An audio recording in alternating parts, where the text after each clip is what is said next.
মারবো না, এটা আমিও তো বাপ করে করছি রে বাপ। আমি বাপ করে বলতেছি বাপ, আমি এটা ইয়ে করবো। এটা ফুটে দিব না তো, এমনি এই যে লাগে দিব।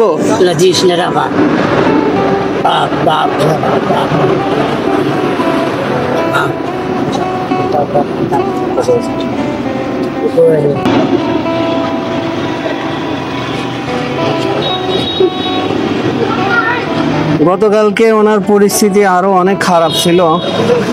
ওনাকে গতকাল চুল কেটে দিছি, গোসল করাই দিছি, তারপরে ওনাকে একটু সুন্দর লাগতেছে।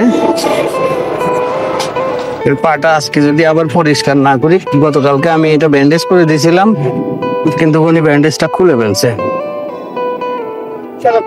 যখন করে দিছি তখন থেকে খোলার চেষ্টা করতেছিল, কিন্তু খুলতে পারে নাই।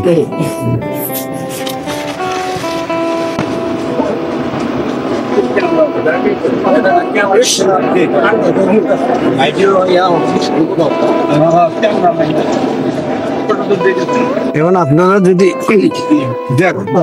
একটু ভিডিওটা শেয়ার দিয়ে সহযোগিতা করেন, তাহলে উনি ওনার পরিবারের কাছে ফিরে যেতে পারবে। প্রত্যেকটা মানুষেরই একটা পরিবার থাকে, আর সেই পরিবারের সাথে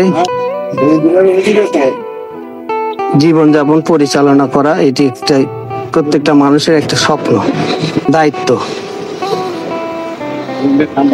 হয়তোবা ওনার পরিবারের লোকজন ওনাকে অনেক খোঁজাখুঁজি করতেছে, কিন্তু পাচ্ছে না।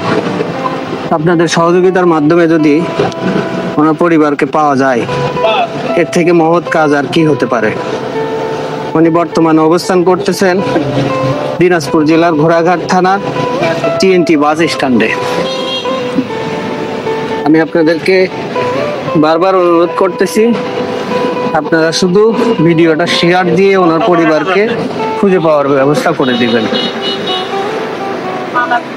দয়া করে ভিডিওটা একটু বেশি বেশি শেয়ার দেন, যাতে করে উনি ওনার পরিবারকে খুঁজে পায়।